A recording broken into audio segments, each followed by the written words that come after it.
जो टकराएगा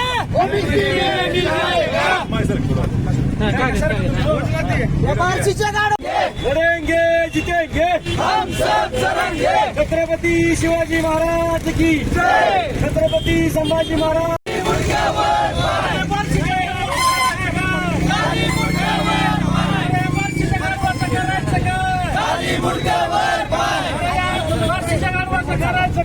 खाली मुंडक्यावर पाय अरे बार्शीच्या गाडवाचं करायचं काय खाली मुंडक्यावर पाय एक मराठा मराठा एक मराठा मराठा एक मराठा मराठा एक मराठा मराठा अरे बार्शीच्या गाडवाचं करायचं काय खाली मुंडक्यावर पाय मनोज दादा तुम आगे बढ़ो हम तुम्हारे साथ हैं मनोज दादा तुम आगे बढ़ो हम तुम्हारे साथ हैं लड़ेंगे जीतेंगे हम सब सरेंगे एक मराठा लाख मराठा अरे या बार्शीच्या गाडवाचं करायचं काय खाली मुंडक्यावर पाय मनोज दादांच्या विरोधात बोलणाऱ्याचा निघाला असो मनोज दादांच्या विरोधात बोलणाऱ्याचा निघाला असो एक मराठा लाख मराठा अरे या बार्शीच्या गाडवाचं करायचं काय खाली मुंडक्यावर पाय छत्रपती शिवाजी महाराज की जय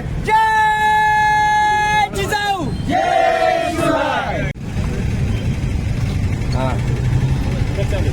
आपल्या सर्वांना माहिती आहे की अण्णा शिंदे नावाचा फितूर जो संजय आपला राजेंद्र राऊतांचा जो पिल्लावळ आहे राजेंद्र राऊतांचा कार्यकर्ता आहे त्यांनी दादांवरती एक स्टेटमेंट केलं किंवा दादांना त्यांनी जाब विचारला की मनोज जरांगे पाटील आमची शंका दूर करतील का.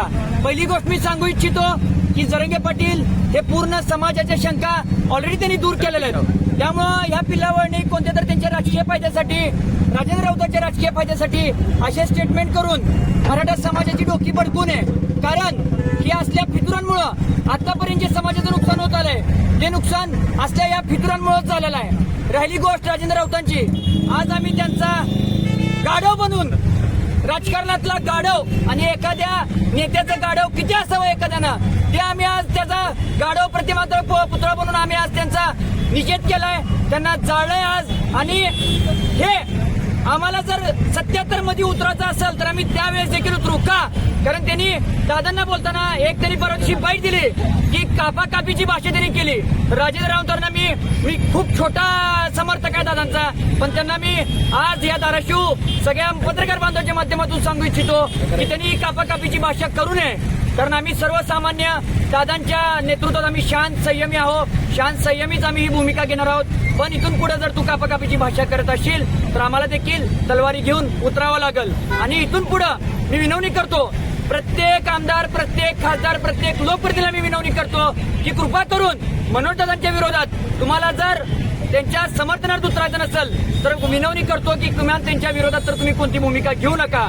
आरक्षणाचा लढा हा कसा न्यायचा, काय न्यायचा, ओबीसीतून कसं घ्यायचं हे मनोजदादा जरांगे पाटलांना चांगलं माहिती आहे. त्यांना ज्ञान शिकवण्या एवढं सरकारमध्ये कोण अजून पैदा झाला नाही. त्याच्यामुळे त्यांनी ज्ञान शिकू नये. जी आमची लढा, जी आमचा संयमी लढा चालू आहे तो लढा शेवटपर्यंत आम्ही असं नेऊ आणि आमचं आरक्षण जे आहे ते ओबीसी मधूनच खेचून आणू. आणि सगळ्यांना अजून एकदा माझी विनवणी आहे, कळकळीची छत्रपतींच्या स्मारकाखाली मी थांबून मी अजून एकदा विनवणी करतोय की तुम्ही कृपा करून कोणीही मनोजदादांबद्दल वाईट अपशब्द कृपया कोणत्याच आमदार खासदारांनी बोलू नये. नाहीतर इथून पुढे जशा तसं उत्तर देण्यात येईल. आज काय केलं इथं? आज आम्ही अक्षरशः राजकारणातला गाढव त्याचं प्रतिमात्र पुतळा बनवून आम्ही त्याचं दहन केलंय. आज कोणाला राजेंद्र राऊत, आमदार राजेंद्र राऊत बार्शीचे, आमचा आणि त्यांचा दुश्मनी, आमच्या त्यांचा वैर कोणता नाही. पण जो मनोजदादांना विरोध करेल त्याचे हे आले तिथून पुढे होतील हे त्यांनी लक्षात घ्यावं.